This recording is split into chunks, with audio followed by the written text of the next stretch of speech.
Are you petition the Big Ten to stop the game after the first quarter? Man, just yeah.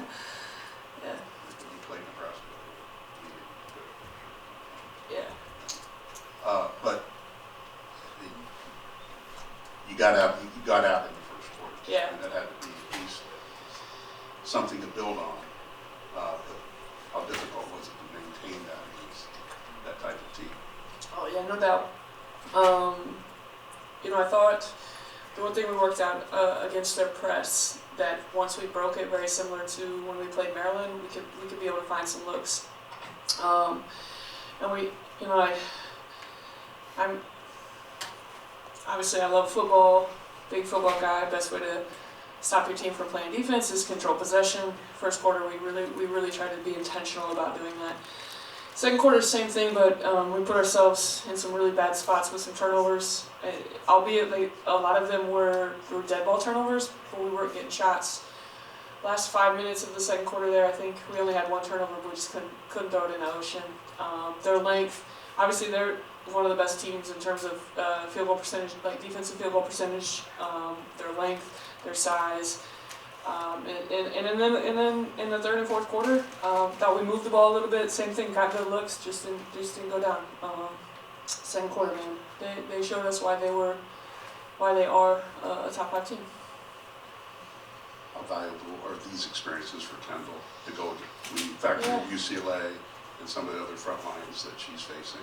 And you just look at her growth and her confidence. She's not afraid. She's not backing down.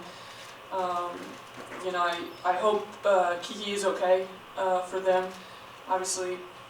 So a lot of times she was going against Marshall, but Marshall's pretty good.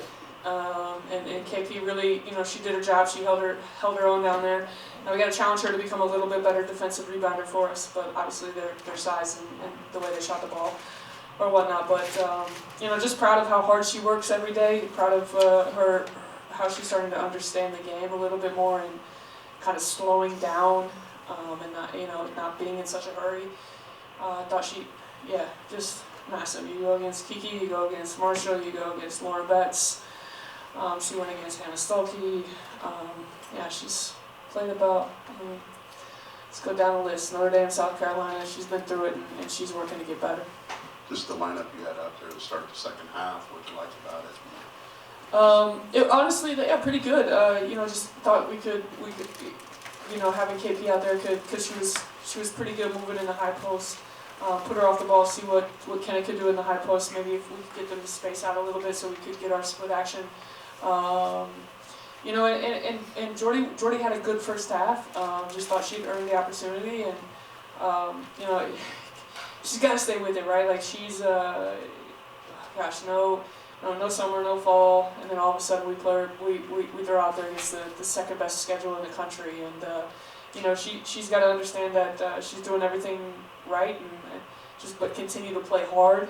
I think she got tired there for a minute there in that third quarter, but she battled through it, and she's someone who can make a play, and we just got to keep working with her.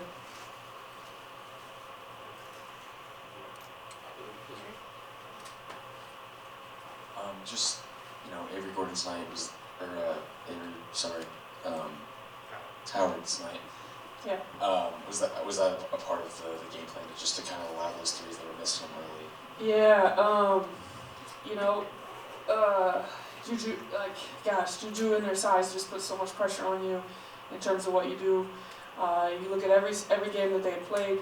Only twice they had made 9 threes, so every other time it had been 6. Play percentages, try to pack it in, try to make Juju work for everything. And then when she got it going, I think she had 2 at half. We didn't do a good job of recognizing where she was in the second half. But yeah, give her credit because she stepped up when her team needed her. As you play in these games, do you learn anything about different styles to pull upsets and potentially put yourself in a better position to pull upsets? It's every team that we've played has been different. Like this team is vastly different than Notre Dame, vastly different than UCLA, and South Carolina.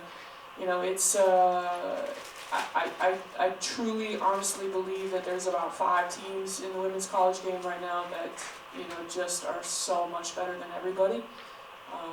Yeah, I think Texas had Maryland, and Maryland was shorthanded, but it's 48-18 at halftime the other night. You know, there's just 5 teams that are just on. They don't live here on Earth right now, and you know, thankfully, all of those are off of our schedule right now. Just It's okay. with that schedule, can it be a mirage sometimes to try and see progress? Even, you know, For everybody on the outside, yeah, but everybody inside our locker room, no. You know, we didn't shoot it well in the second half. Kenna moves beautifully off the ball and goes 0 for 6 from 3. Like I think one shot was kind of like forced and rushed at the end of the shot clock, but our spacing is better. I thought, you know, I know they scored, you know, they hit some threes there, but I thought our 2-3 zone looked better than what it has. You know, so to everybody else, it doesn't look like we've gotten better, but inside our locker room, we truly, honestly believe it. And then hopefully we can start, you know. Now, obviously the Big Ten is still the Big Ten, and you know, we go on the road against Illinois, who just beat Indiana. You know, at Indiana, a good Illinois team on their floor, and you know, a good Nebraska team that just hit 16 threes, and then we come home and play Wisconsin next week. But it's not UCLA, USC, Notre Dame, South Carolina.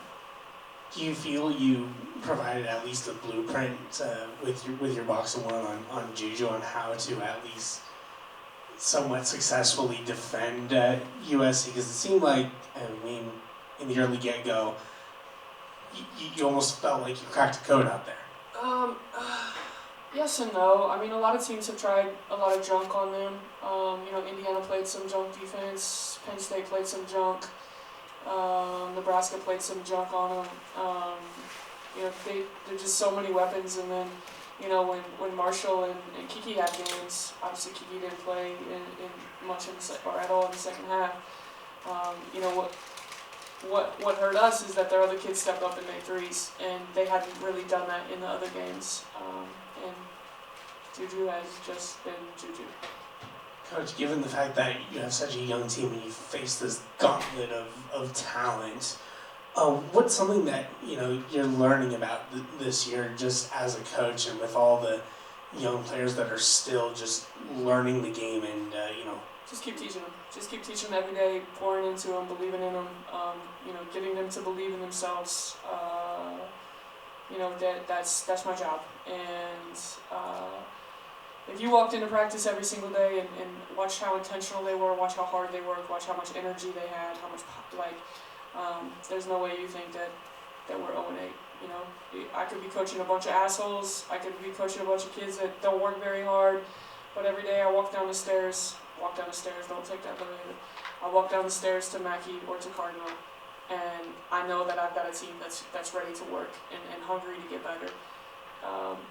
My team is in tears in the locker room. They're not happy about this, right? They want to fix this. They want to change it. And every day walking down to practice, not one day have I thought, man, this sucks. Man, these kids are bad kids. No, it's not like that. And we just got to find a way to figure it out. And hopefully everything starts to align for us. Destiny Lombard celebrated her 23rd birthday. How good was it, at least from that first 4-minute stretch, to see her shots go down and you know, at least hear that roar of that heat? Yeah, the first quarter was great. Des knocked down shots, and I thought her activity was really good on the defensive end for us. You know, when she's locked in and engaged, things go really well for us. Thanks, guys.